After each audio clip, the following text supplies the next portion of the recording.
Good morning বন্ধুরা, আশা করি তোমরা সবাই ভালো আছো, সুস্থ আছো আর আনন্দে আছো। তো welcome back to my channel. আজকে বৃহস্পতিবার আর ঘড়িতে বেজে গেছে প্রায় 11টা। তো এখন থেকে আমি আমার ব্লগটা স্টার্ট করছি। তো অনেক দিন পরই আবার তোমাদের সামনে এলাম, কেননা এখন তো ঠিকঠাকভাবে ব্লগ দিতে পারছি না। সেটা আশা করি তো আমার সমস্ত বন্ধুরা জানোই যে কেন ব্লগ দিচ্ছি না, অনলি শর্টস দিচ্ছি। তাও মাঝে মাঝে চেষ্টা করছি দুই একটা ব্লগ দেওয়ার। তো আজকে যেহেতু দিলীপের ছুটি, তাই ভাবলাম আজকে একটু একটা ব্লগ করি, তাই ব্লগ করতে চলে এলাম। কেননা ছোটোখাটো কিছু তো তোমাদের সঙ্গে শেয়ার করাই যায়। আর ওই যে আবার আজকে ছেলে যেহেতু ঘুম থেকে উঠেছে প্রায় 10:30, এই দেখো কালকে রাতে বসে বসে এই মেহেন্দিটা করেছি, সেটা শর্টসও তোমাদেরকে দেখিয়েছি। তো কি করবো বলো, মানে এখন এমন একটা অভ্যাসের মধ্যে চলে এসছে না, মানে তোমাদেরকে ছাড়া একটু ভাল লাগে না, ওই জন্য মন খারাপ লাগছিল। তাই কি করব তাই ভেবে এই মেহেন্দিটা পরে নিয়েছি, আর সেটার একটা শর্ট বানিয়ে ছেড়ে দিয়েছি।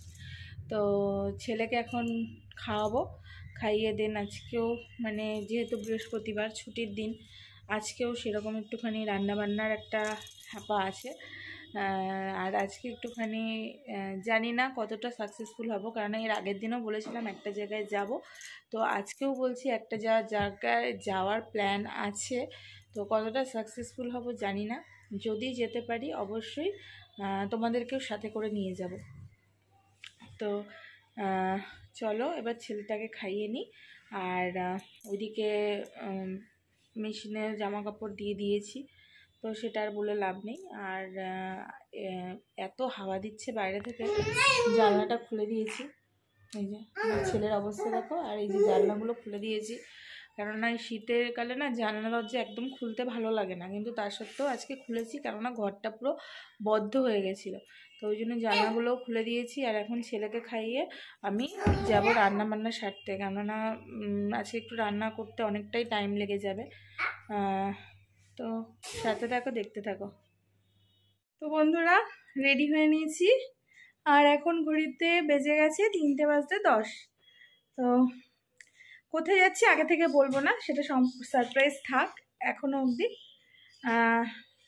চলো ফার্স্ট যাচ্ছি কোথায়, মানে অ্যাকচুয়ালি লোকেশানটা কোথায় সেটাও জানি না, যে মানে টোটালটাই খুঁজে খুঁজে যেতে হবে।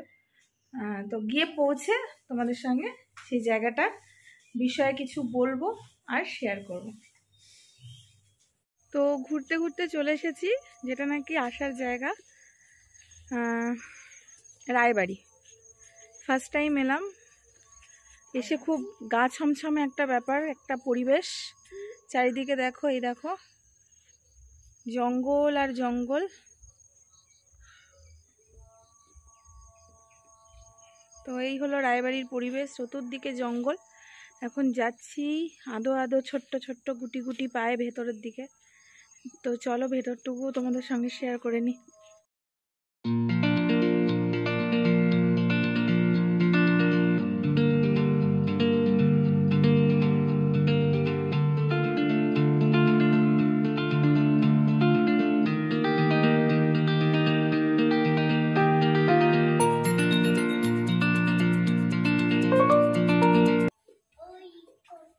ওই কক কক।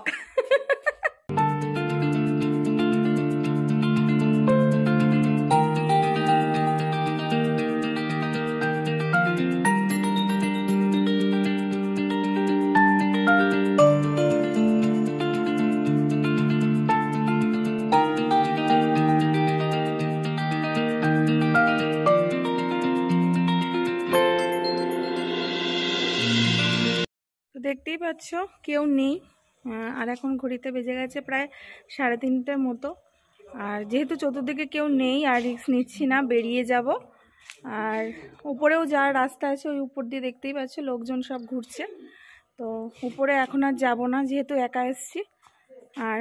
আর দুটো ভাই এসছে সঙ্গে, ওরাও আমাদের মতো এসছে। তো যখন লোকজন থাকবে, সবাই থাকবে, তখনই আমরা আবার আসবো দেন সবাইকে নিয়ে।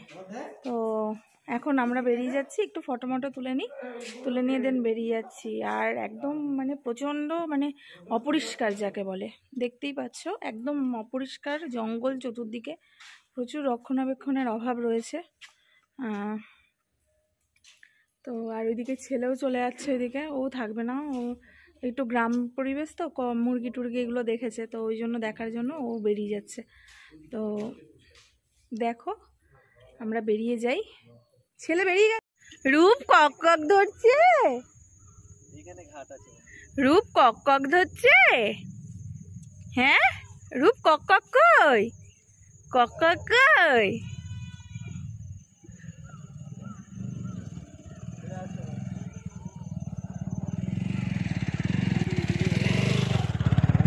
অরূপ কক কক কই, কক কক।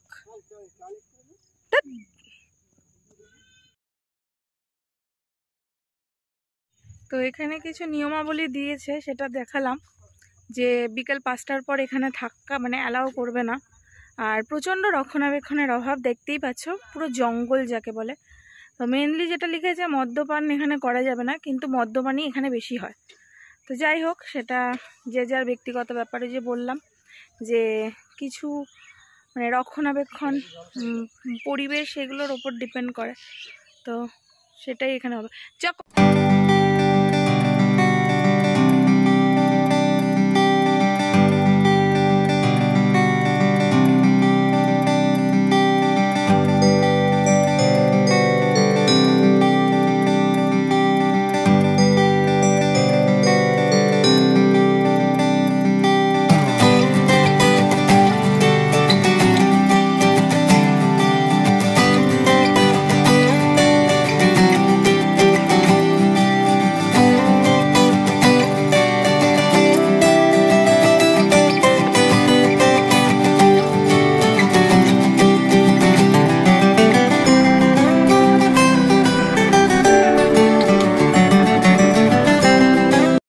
জায়গাটায় এসে ছোটবেলার কিছু কিছু স্মৃতি মনে পড়ে গেল। ওই যে কোনায় মেয়েগুলো খেলছে, আমরাও একটা টাইম ছিল, সেই টাইমে আমরাও এরকম খেলাধুলা করতাম, কিন্তু এখন সেই পরিবেশ নেই, কোথাও খুঁজে পাই না। এখন যে যার ঘরের মধ্যে ব্যস্ত। যেমন নাকি আমি যেখানে বর্তমানে থাকি তার পাশের বাড়ির কথাই বলছি, সেখানে বাচ্চা মেয়েটাকে আমি এখন দেখতেই পারলাম না, মেয়েটা কেমন মানে এতটাই মানে ঘরের ভেতর থেকে বেরোয় না।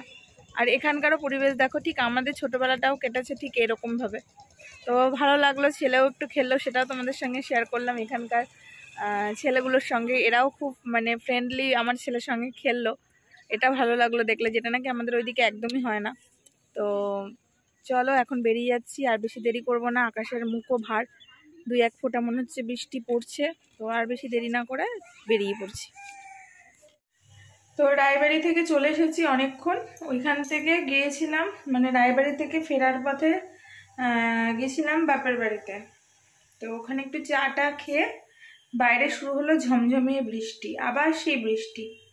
জানি না বৃষ্টি আর আমাদের পথ ছাড়বে কিনা।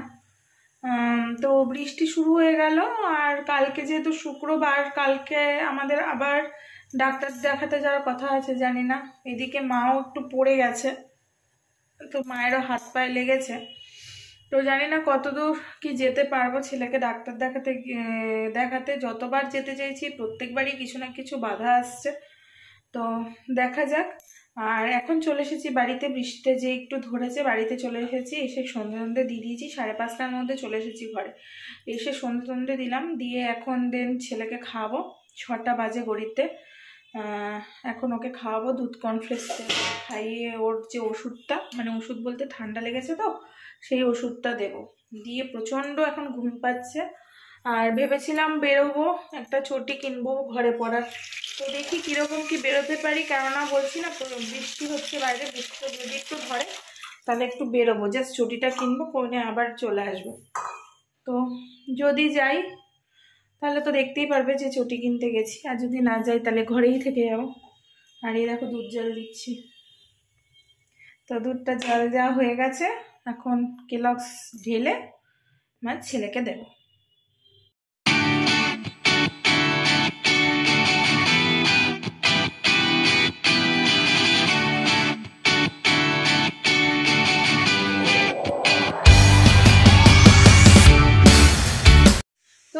চলে এসেছি অনেকক্ষণ, এখন ঘড়িতে বেজে গেছে প্রায় 11টা। 8:30টার সময় ঘরে ঢুকেছি, তারপরে আর তোমাদের সঙ্গে কথা মানে বলতে পারিনি। আর আনফর্চুনেটলি কালকেও আমাদের যাওয়া হচ্ছে না, মানে শুক্রবার কালকেও আমাদের যাওয়া হচ্ছে না, কেননা শুনছি কলকাতাতে আবার বৃষ্টিপাত হচ্ছে। আর আমার মাসি নাগেরবাজারে থাকে, ওখানে একটু বৃষ্টি মানেই জল জমে যাওয়া, তো সে আর বৃষ্টি মাথায় নিয়ে যাওয়াটা খুব চাপে। ওই জন্য এই শুক্রবারেও হচ্ছে না। জানি না, আমি আর আগে থেকে বলবো না, আগে আমি ছেলের ডাক্তারটা দেখাবো, তারপরেই দেন তোমাদেরকে বলবো যে না ছেলের ডাক্তার দেখানো হয়েছে। আর তোমাদেরকে তো বলতো ছেলে একটু পড়ে গেছিল, এই দেখো আমার ছেলে। বলো হ্যালো, বলো হ্যালো, হ্যালো বলো, বলো বলো হ্যালো, বলো হ্যালো, হ্যালো, গুড নাইট। তো চটিটা কিনেছি, প্লেন কিছুই না, হাওয়াই চটি কিনেছি, পায়ে এই যে পরেই আছি, সরি তোমাদেরকে পা দেখাবো না, তো পায়ে পড়ে আছি। আর চলো বিছানাতে, ওই দেখো দেখতেই পাচ্ছ লেপ টেপ পুরো নামানো হয়ে গেছে, ঘড়িতে 11টাও বেজে গেছে। একটু নাইট ক্রিম ট্রিম মাখবো, তারপরে দেন স্লিপিং টাইম। তো আজকের মতো আমার ব্লগটা এইটুকুনি, তো চলো টাটা।